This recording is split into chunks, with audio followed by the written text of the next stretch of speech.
Yes, you could use logarithms for this. Good morning, everyone, and welcome to Exponential Expressions. You were saying you could use logs to solve these types of problems. Is that right? Yeah. Yeah, and you're going to learn about using logs or logarithms in grade 12. That gives you your algebraic roads to solutions for questions like this. But for this level, we don't need the algebraic yet. We want to get practice with guess and check, and we want to get practice with graphing. But also today, we are looking at solving these as exponential expressions. So here we go.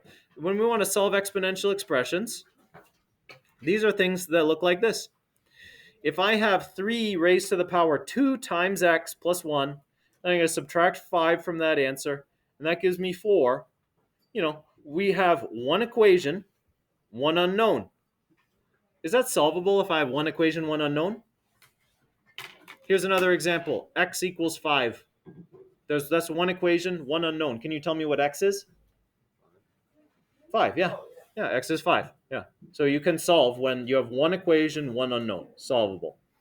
If I have more than, like if I say x plus y equals 5, now you can't tell me what x is. Now you would have to say, Mr. Jennings, the solution to that is a line.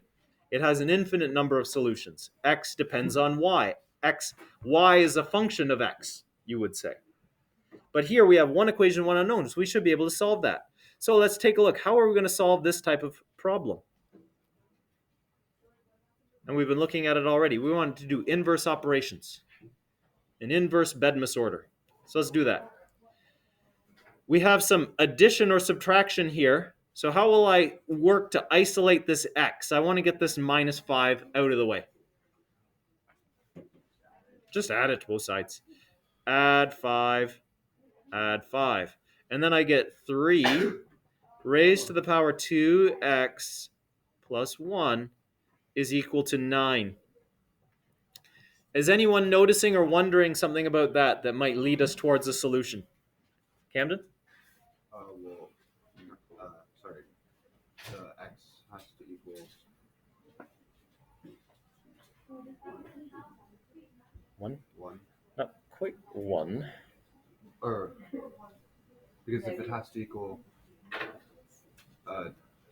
2, like the exponent has to equal 2. Yeah. So it's negative. Not quite negative 1. The exponent has to be 2 2. times Yeah. 2. Sorry? Yeah. Yeah, so Alina's got it. So people are puzzling over this one, and that's excellent behavior.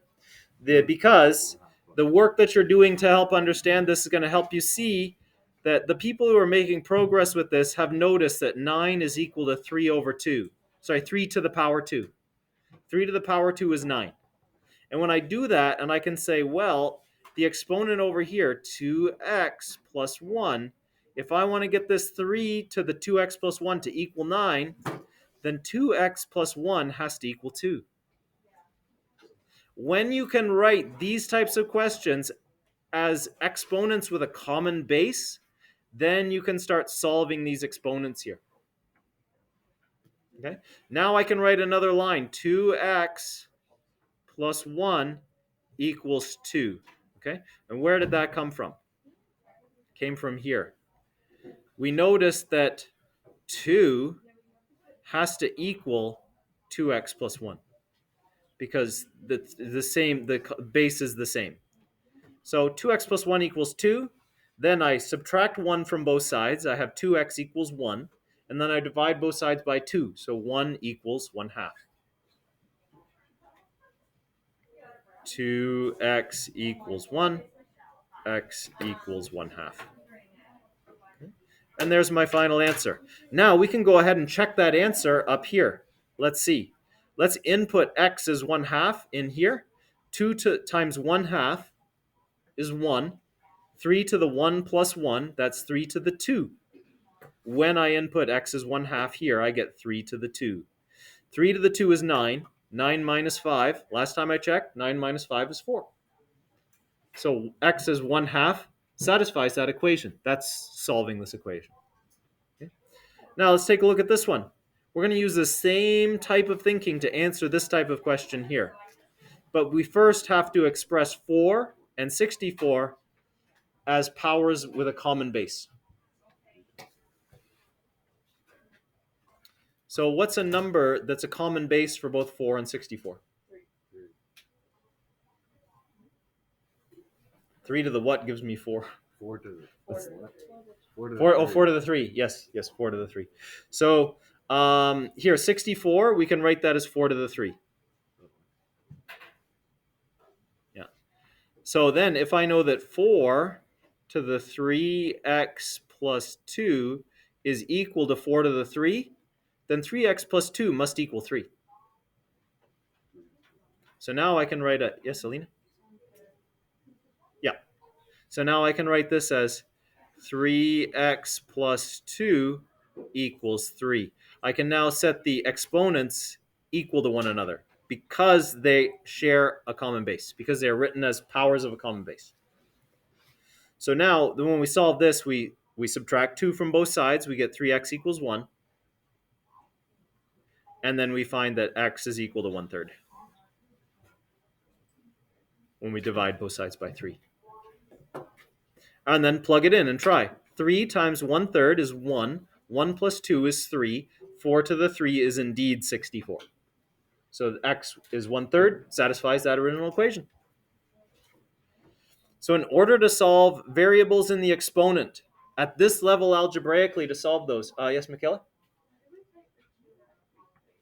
The 2? Where? Oh, 3x plus 2? Well, it's harder to see what x is if I say 3x plus 2 is 3. So I don't take 2 out. I subtract 2 from both sides. Because I'm adding it here, so I work in inverse Bedmus order. So I do 3 minus 2 is 1. Sorry? Oh, this is an equal sign, yeah. That equal sign. That equal sign is janky. Yeah, there we go. That's better.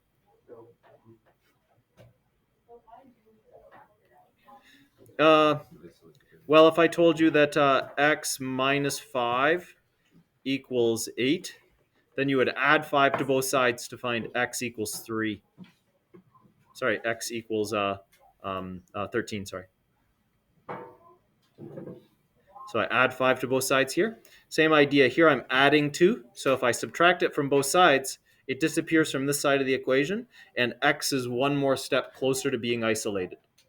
My goal is this type of line, x equals something. And when it's up here, it's so many steps away from x equals something. And we've added one more step in this lesson where we're already using addition and we're using multiplication and we're using those inverse operations to isolate for x. We also have this idea of writing something as a common base and then equating the exponents is another way to solve these. So in order to solve for variables in the exponent, both sides of the equation have to have the same base. If they're equal, then the exponents must be equal. So we have to change the base, and we can use that using this idea and this idea here as well. In some questions, you're going to see these ideas come up. So let's take a look at some examples. Well, first they want us to write these as powers of the common base. So if I had 9 and 27 in the same problem, and I want to write them as some number raised to an exponent, what number would I have to use here? 3. So 9 equals 3 squared, and 27 equals what? 3 cubed. Good. 4 and 32, what's the common base here? 2. And what are my powers? 4 equals 2 to the 2, and 32 equals 2 to the 5. Good.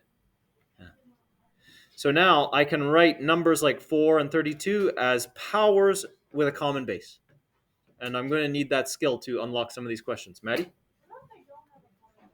Then you got to guess and check, like in this case here. Or you have to graph it.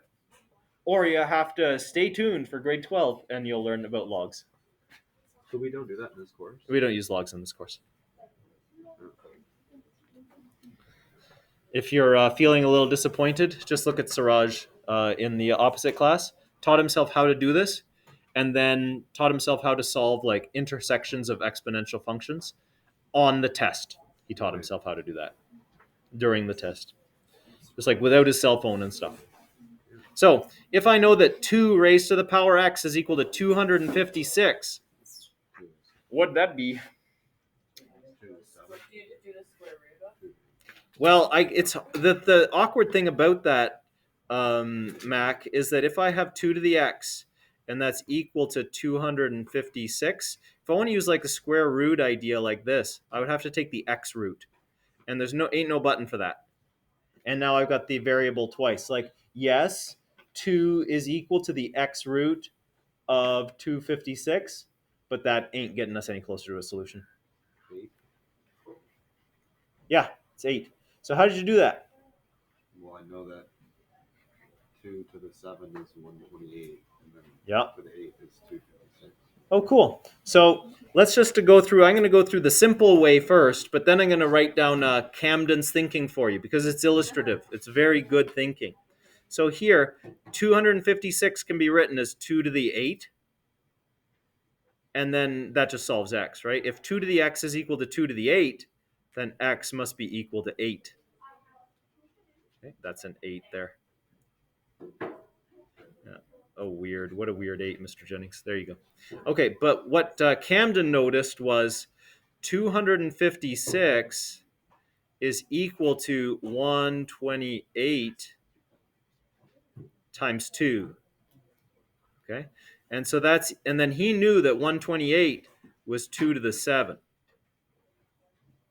multiplied by 2 to the 1. Using product of a power rule, you add the exponents. That's how Camden deduced that 256 is 2 to the 8. Great thinking. Is that the only way to solve it?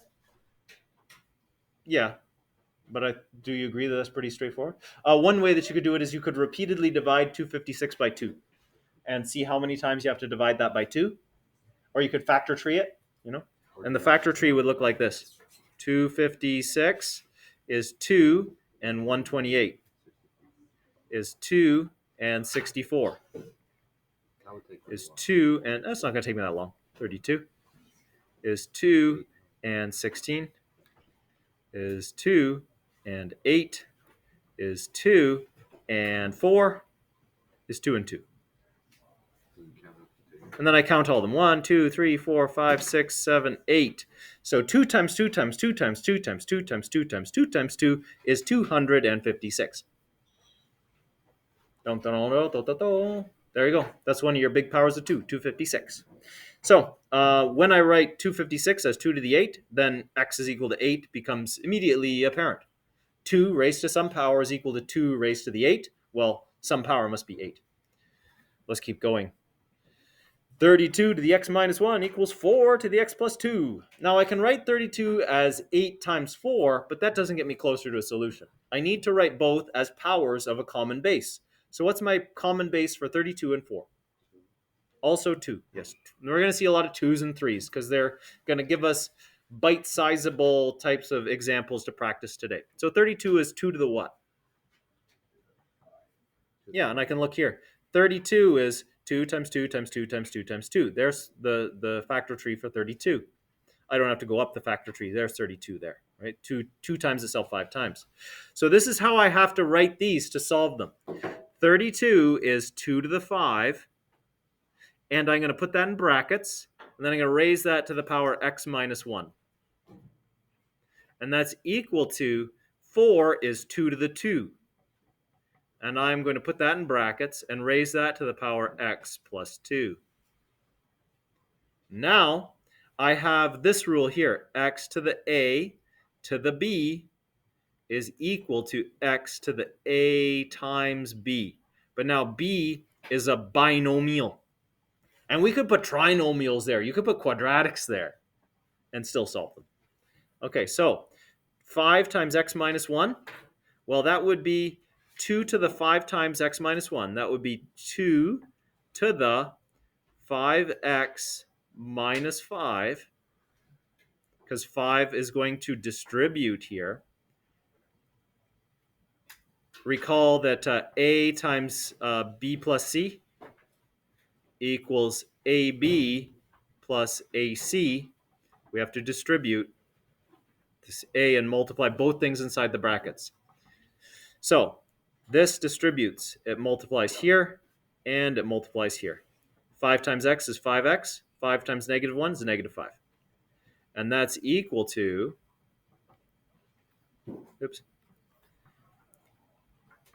2 to the 2x plus 4. Now I have this written as a common base, and I can equate 5x minus 5 to 2x plus 4. So now I have another line. 5x minus 5 equals 2x plus 4. How many unknowns do I have in this equation? Or one. 1. It happens to be in 2 places, though, which is a little bit annoying. But it's one equation, one unknown, solvable. So how do I do my inverse operations now when I've got numbers and numbers and unknowns on both sides of the equation? Did you? Camden? You isolate variables to make it 3, Mhm. and then put the whole numbers on the other side to make it 9. Yep. And divide them both by 3, so it's 3. Yep. Yeah. So Camden pushes all of his x's to one side of the equation and all the numbers to another side of the equation. You can choose either side, and the signs will work themselves out with your inverse operations. Mac, you were asking a question? Oh, just up top, I thought you said that you do A times B. Yeah. A times B plus C is AB plus AC, right? That's just your distributive property. Just have to remember, if you're multiplying a number by a binomial, to multiply both of the terms of the binomial. Or if it's a trinomial, multiply by all 3 terms. And then if you're raising a power to a power, you use multiplication. This is an example of multiplication. Here we multiply 5 times x minus 1 gives us 5x minus 5. Okay. So now what Camden does is he subtracts 2x from both sides. And notice I line this up with the term that's the like term that I'm collecting. And then he adds 5 to both sides. This is an excellent strategy because it's pushing all the numbers over here and all the variables over here to give you the next line, which would be 3x equals 9, and then x equals 3 by division. Divide both sides by 3. 9 divided by 3 is 3. Done, final answer. And then you can still go up and punch it in and check. So we found that x is 3. So 32 to the 3 minus 2 is 32 to the 2 is equal to 4 to the 3 plus 2, so 4 to the 5. So 32 to the 2 is equal to 4 to the 5. Well, yeah, I can, yeah, that's true. That's true. You can check it on your calculator. That's true. I would prove you that by writing them both as a base of 2. It's the same thing we've done. Now, if we have here, oh no, there's a fraction. So frightening. So what's our common base here for 4 and 1 over 64? Still 2. Excellent. But how do I write 1 over 64 as a power of 2?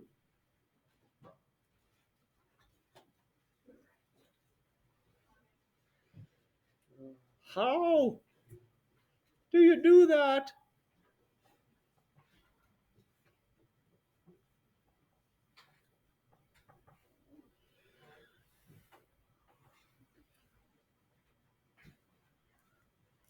Let's make it easier. How would you write 64 as a power of 2? To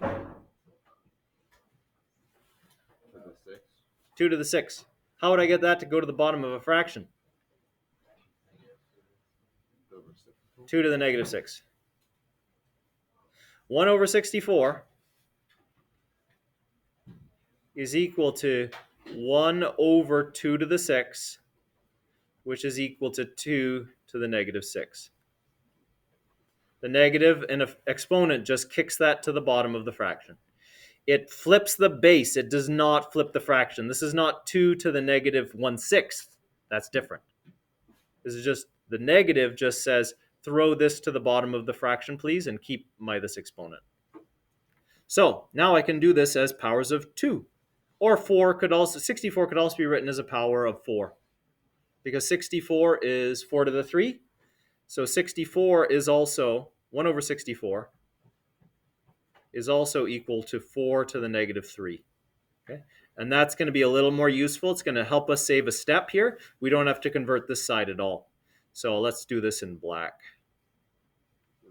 So 4 to the 2x minus 1 is equal to 4 to the negative 3.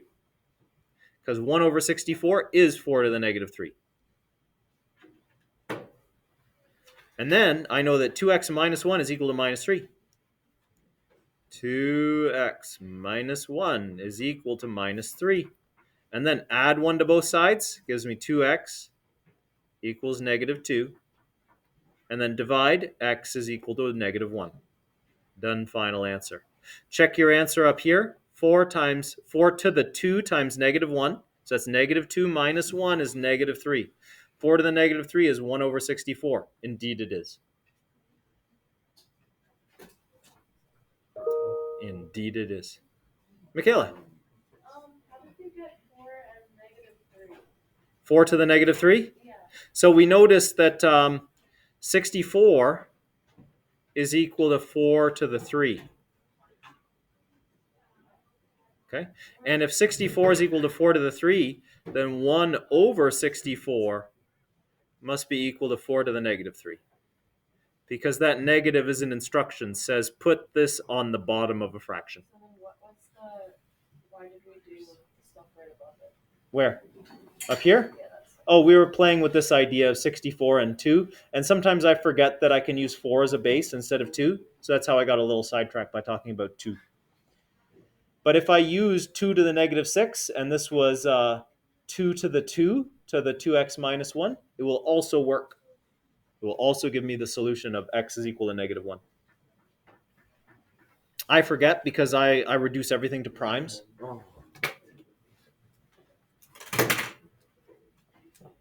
And 4 ain't prime. So assignment work. It says handout, but there's also delta math here. And the delta math will start from examples like the ones we've seen, and then we'll go more complex. So if you find some delta math questions that are stumpers, that means you're at the end of the delta math assignment. Try them until you go from this much frustrated to that much frustrated, and that's where I want you to stop. I want you to enlarge your frustration and stop. I don't want you to enlarge your frustration and then enlarge it exponentially. Okay? Yeah. You bring those questions to me in class and you ask me tomorrow. And there won't be super hard ones like that tomorrow on the quiz. The quiz is always a free roll. The quiz is to see where you're doing, and if where you are is really good, then I can use it for marks. If where you are shows me that we need a little more work, then it might even nudge this test day or something like that. Ready? Yes. And we're going to look at exponential growth and decay as well. We'll review that at the beginning of class and then write the quiz and then look at transformations. Will we do any half-life or double life or whatever? That kind of stuff. Okay. That will be on the quiz? I can't remember if that's on the quiz or not. I think it's just growth and decay, Okay. which Half-Life is a special version of that. It's just the P 1/2 to the